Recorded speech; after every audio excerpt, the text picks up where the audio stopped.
Hello everybody, I'm going to talk to you briefly just about a new purchase of mine. This is the tabletop role-playing game Deluxe, Tunnels, and Trolls. Now, I picked this up just to try something a little different.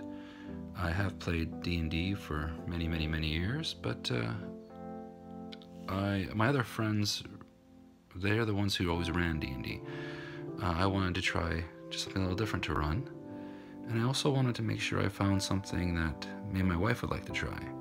She likes fantasy a lot, and she's never really played role-playing games, but I wanted to try a fantasy-based one, and I figured this one would be a really great way to go about that. It's a much simpler system than Dungeons & Dragons. As a matter of fact, this is the second RPG ever created after Dungeons & Dragons back in mid-70s, 75, I believe. Anyway, so the size of the book, it's massive. It's 360 something pages, I think, around there. The artwork is, I love the artwork in it. It has all that classic sort of old school artwork.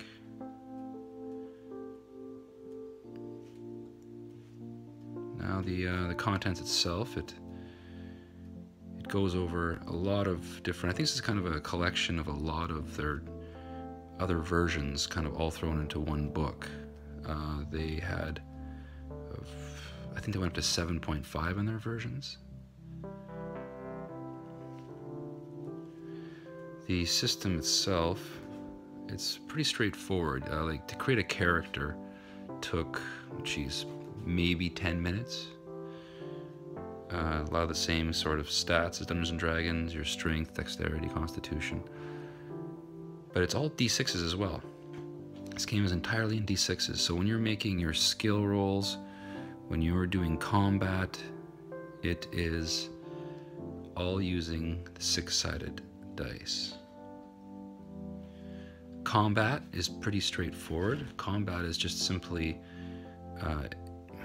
it works as you tally up your grand total of damage, so all the players, your opponent, monsters, whatever you're fighting, tally up their grand totals, and then whoever has the higher grand total wins the combat. It's just that simple. And then depending how many points you've beat them by, that's how much damage they take.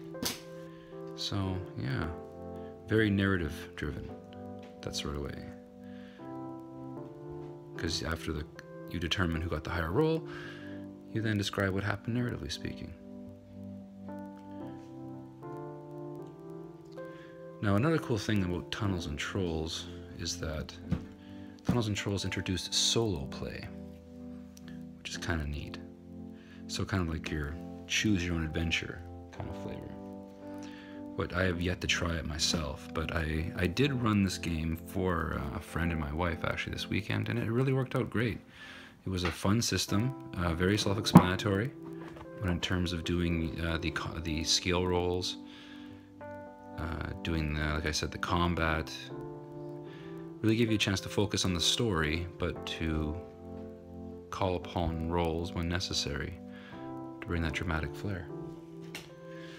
So anyway, yeah, Tunnels and Trolls, I really recommend it.